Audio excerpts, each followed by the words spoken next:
Hello, amazing ladies.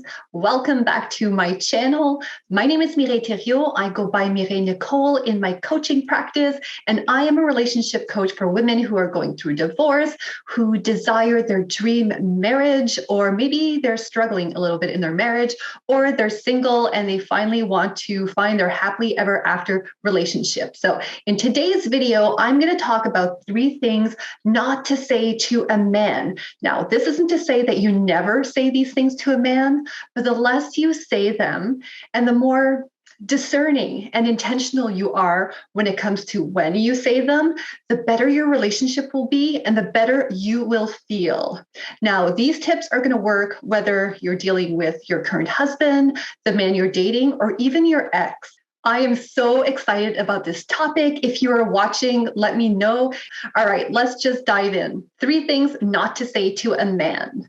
The first thing not to say to a man is that he's wrong. And I don't mean this stupidly saying, yes, dear, you're right, in a submissive, passive, or disempowering way. But listen, no one likes being told they're wrong, whether it's a man, whether it's yourself, whether it's the person next door, right? Especially when it's not important or it's a minor detail. But we can fall into this trap of doing this more often than we think. I remember in my relationship with my dream man, when we were struggling a while ago, this is something I would catch myself doing all the time. I was doing it without realizing it, and it was making things worse. And okay, it probably wasn't all the time, but I'm sure if you ask my man, he would say it felt that way.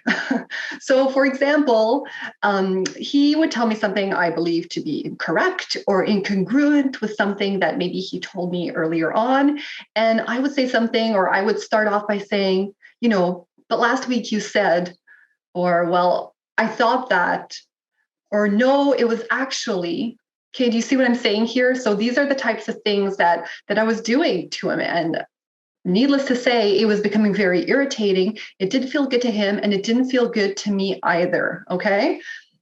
So this is about avoiding doing this as much as possible, especially in front of others. Okay. So in front of friends, families, coworkers, and avoid doing it often.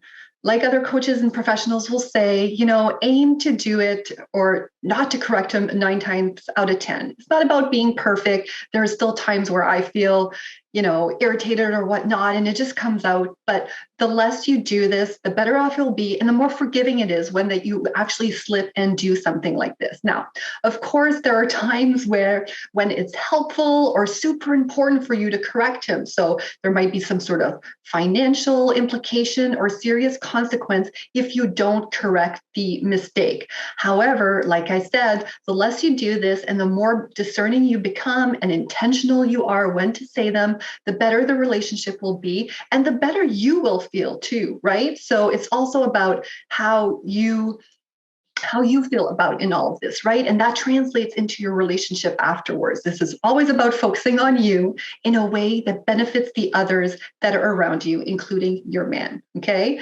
So looking back for me personally, I know and I remember it not feeling good to me to correct my man all the time.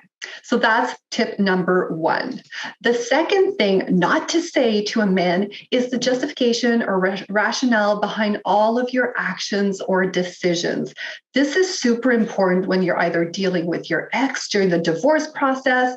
It could be during a co-parenting disagreement you're having, or even just an argument with your man, with your husband or whatnot, right? The man you're dating.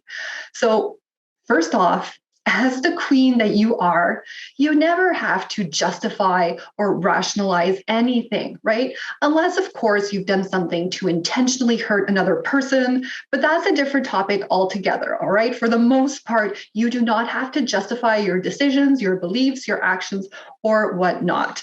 And I know I struggled with this earlier on, especially in my divorce, because I felt the need to explain to my ex every time I wanted something or didn't want something, or if I was doing something, I always felt the need to go into this long dissertation of why I did something. I posted about this a while back on my social media about how the best decision I ever made when it came to dealing with my ex was to keep things short and sweet and to the point, okay? And the thing to remember in any conversation or dispute with someone, the more you say that isn't completely necessary to the conversation or to your point, the more you set yourself up for pushback, okay, from the other person. A lot of times, and if you're a parent, you'll notice this, right? You might have, for example, a teenager that wants to borrow the car, right? And maybe you're not comfortable with that or for whatever reason you say no. And then notice the teenager in many cases will come back to you and say, well, why? Right. And then you get into this long, conversation or explanation about why you're making that decision. And then what happens is your child or whoever you're talking to can take that information, okay, and then turn it back onto you. And then you find yourself stuck in the argument, right? You find yourself backpedaling, you find yourself getting, messed up in your argument or whatnot. And this also happens, right, in relationships with your ex, with your husband, whatnot, okay? And oftentimes, more than not, this back and forth is not going to lead to anything productive. If anything, it's just going to make things worse. Okay. So my advice to you is to always keep it short and to the point. If they ask for more information, right, you can answer. This isn't about hiding anything. Okay. Just proceed the same way and keep it short and to the point.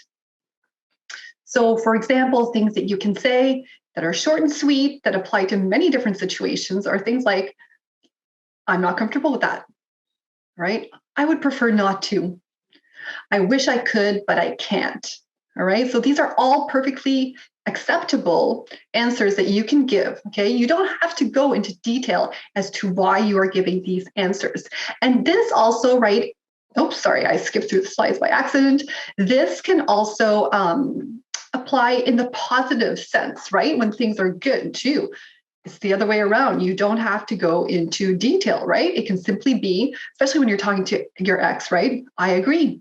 Yeah, sure, right? Keep it simple, keep it sweet to the point. Remember, you are a queen and you don't have to justify every single detail. The third thing not to say to a man is all this negativity you're feeling or all the gossip going around, all right? Women, we bond through talking, but men don't. All right. And I talk about how men bond. I believe I shared this tip in my video about the 5 ways that you can create a deeper connection with men. I will put the link up here if you haven't watched it yet. If you're watching this on Facebook, you can scroll in my feed or look at the videos and you'll find it there. So women bond through talking, but not men. So all this talking actually with a man raises estrogen levels, all right? And then that's when you start losing the magnetism in your relationship, right? The feminine and the masculine energies get thrown off. It's okay for these energies to shift every now and then, right? They can flow. But at the end of the day, you want them to be balanced more often than not in their natural equilibrium, all right? So we do well when our estrogen levels are high. Men don't do so well when their estrogen levels are high. And actually, if you find your man with high estrogen, it's probably going to eventually become irritating to you, right? And this is, again, I'm not saying this in a disempowering way. And I know a lot of times nowadays, often as women, we are operating in our masculine energy, right? We are go-getters, we are ambitious, we have all these goals and dreams that we go after, and we kind of take ourselves out of this, out of our own feminine energy sometimes. But the more you can find yourself back in there, and the more you start rewiring your mindset to see that being in your feminine energy is actually super powerful. All right. You don't have to be in your masculine energy to be powerful. This is a huge misconception. The more you can be back into your feminine, comfortable into your feminine energy and see it how powerful it truly is, the better off it's going to be in your relationship. So I just went on a huge rant there. But if I get back to this point, okay, with a man, what you want to do is actually to, when it comes to negative, pouring your heart out. And I'm not saying heart to hearts aren't important. They are very important in your relationship, but try to keep it more to the point and then pour your heart out to your lady friends, okay? To your circle of girlfriends. With a man, what you want to do most of the time, again, not perfection, not all the time, is to highlight the positive, right? What feels good to you, what will help, and the things that he can also do to make you happy, right? He needs to know what makes you feel good, what makes you feel happy, so that he can fulfill these desires, right? That's what he wants to do. He's designed to make you happy, right? If he just hears you talking about negative stuff a lot or all the time or endlessly, he'll start feeling incapable, okay? And he'll start worrying about how to keep you happy. So this is not fake positivity. I just want to make sure that is clear. It's not about holding back. It's not about lying. This, again, is about being intentional and discerning. Hey, if you're really feeling down, right, and you just want to pour your heart out and say all these things that happen to your man, go for it. Again, just be careful and just be aware of how often you actually do this, right? I get it. You want to tell your man everything, right? Isn't that what your soulmate is for?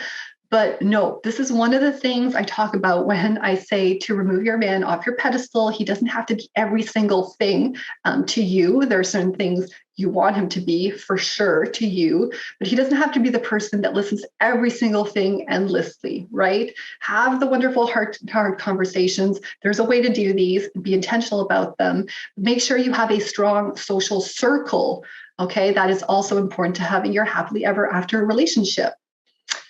All right, does this make sense? Some of this might be totally like, wow, different than what you might believe right now. Just want you to be open to it.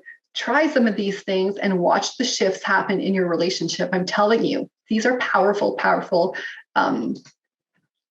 pieces of advice I'm giving you right now. Okay, super powerful. So, one last thing I want to say. This is a lot about emotional intelligence, okay? These 3 tips are not meant to prevent everything is okay. They're not meant to manipulate or deceive anyone. Like I just said, this is actually about emotional intelligence, right? Knowing when and how much it's actually okay to say these things without impacting your relationship negatively, all right? So not only actually negatively influencing your relationship, but even your own life in general, right? And even just think about it. For example, when I was talking about correcting him, how does it feel to correct him all the time, right? Or often, or every now and then? I'm sure it doesn't feel good. How does it feel to have to justify everything? I bet it doesn't feel super good, right? So again, this is about you as much as it is about the other person. So maybe it's frustrating to do these things, or maybe on the flip side, for some of you, it might feel like a relief to explain everything, right? Or it makes you feel in control. And either way, I want you to be really, to really think about that, okay? Think about those insights you're just pulling out there, right? As we talk about this, if you feel some sort of reaction or benefit from some of these actions, look within you, right? This could be a sign that there's some codependency to deal with. So something really powerful to work on that can get you moving forward in your relationship. And a lot of times we don't see these things for ourselves, right? These are our blind spots. And that's the power of working with a coach or with someone to help you pull this out of you, right? So if you want more support on this and to dig deeper into your own situation, this is the type of work I do with women when I lead them through my happily ever after method. So make sure to reach out for me if you have any questions. You can also find me on Instagram at I am Mireille Nicole.